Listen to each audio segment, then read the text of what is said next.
और क्या कह रही ज़िंदगी में, मैं ममता तिवारी आप सबका स्वागत करती हूँ।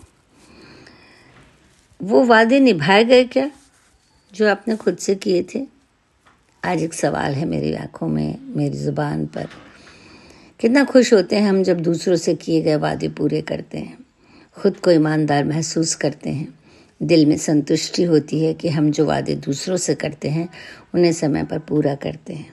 अरे ये तो बहुत छोटी बात है, वादा पूरा करना। अच्छा, तो मैंने महसूस किया कि मैं ऐसा करती हूँ और ऐसा करके प्रसन्न भी होती हूँ, पर काफ़ी थकी सी रहती हूँ क्योंकि जो मैंने खुद से वादे किए वे कभी ईमानदारी से निभाए नहीं। इसलिए ज़िंदगी में खलबली सी मची रहती है। बात छोटी सी है, मैं अपनी वादा खिलाफ़ी की बातें लिख रही हूँ, पर जहाँ तक आपका सवाल है, काफ़ी लोग आप में से मेरी बात पे इत्तेफाक रखेंगे।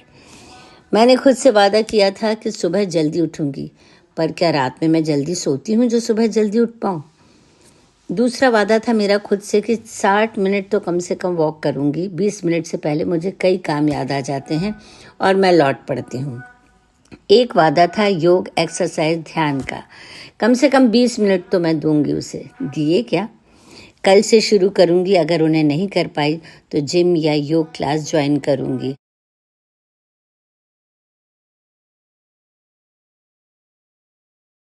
ज्वाइन किया था, पर थोड़े दिनों बाद आलस आने लगा। सोचा घर में ही करूंगी। किया क्या?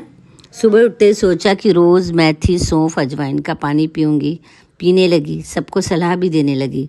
थोड़े दिनों बाद सुबह सुबह जो चाय की तलब थी, जोर मारने लगी। सो ये वादा भी गया। शाम को चलो ग्रीन टी पी लूँगी। नाश्ते के समय को सिर्फ फल लेने या हल्का स्प्राउट लेने का नियम तय किया गया, पर आज बच्चों ने जलेबी समोसे मंगा लिए।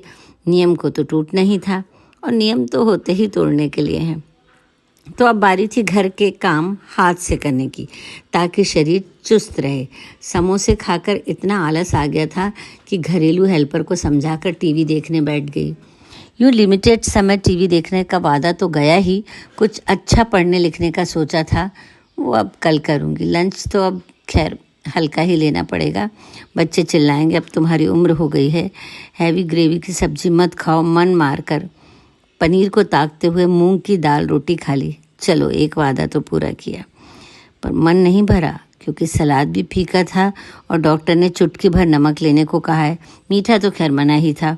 कोई देख नहीं रहा, चलो एक चम्मच आइसक्रीम चख लूँ। एक चम्मच में कुछ नहीं होता। खाने के बाद डॉक्टर ने लेटने को मना किया था, एसिडिटी रिफ्लक्स के कारण। थोड़ी देर टहलकर फिर सीरियल की चाहत जोर मारने लगी, आंखें झपने लगी और वादा टूट ही गया। शाम को आंख खुलते ही चाय की तलब हुई। कल से पक्का प्रॉमिस, ग्रीन टी पीऊँगी। वादा टूटा तो क्या, एक दिन के बाद शुरू कर लूँगी। चलिए, चाय खाली नहीं पीते तो थोड़ा सा नमकीन और कुकीज़ भी ले ली।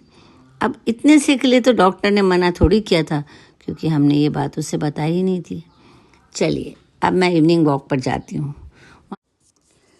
थोड़ी दूर पर देखा तो सारी सहेलियों का जमघट लगा हुआ था। आज तो सुबह की छूटी वॉक का खामियाजा भी भरना था, पर सबको इग्नोर थोड़ी कर सकते हैं। सो उन्हीं के बीच बैठ गई। और आज रात के डिनर में फ्राइड राइस और दम आलू बनाने की बात थी। अब अपने लिए क्या अलग से बनाऊं? 2 कौर उसी में से ले लूँगी। इतना तो चलता है, बहुत हैवी खा लिया। डाइटिशियन ने कहा था किसी भी हालत में रात के खाने को सेटल करने के लिए घूमना तो पड़ेगा ही। बताइए, दिन भर से तो चक्करगिन्नी की तरह घूम रही हूँ। अब मुझसे वॉक नहीं होती। नींद की कमी, इंसोम्निया की समस्या है। डॉक्टर का कहना है हाथ पैर धोकर, रोशनी बंद कर ध्यान करने की कोशिश करें। No mobile, no TV. Okay, कोशिश तो करती हूँ, पर फ़ोन का नोटिफिकेशन टुन की आवाज़ करता है। बस खुल गई नीली रोशनी की दुकान। रात 2 बजे तक इंस्टा, यूट्यूब चलता रहा।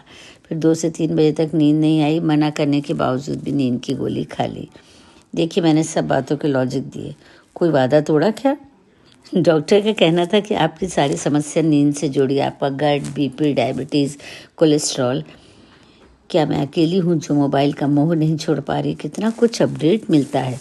दूसरे दिन मैंने सब सहेलियों को इकट्ठा किया, दिल पे हाथ रख के अपना कन्फेशन किया और अपनी परेशानी बताई और कमज़ोरी भी जाहिर की कि मैं इस तरीके से रात में मोबाइल देखती हूँ।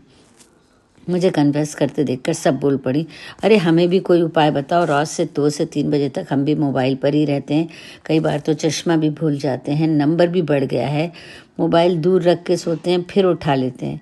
मैं स्तब्ध थी, पूरा संसार ही इसी नाव में सवार था। वादे तोड़े जा रहे हैं, खुद का नुकसान कर रहे हैं, मालूम है फिर भी कुछ नहीं हो पा रहा है। अब आप बताइए क्या कह रही है आपकी ज़िंदगी।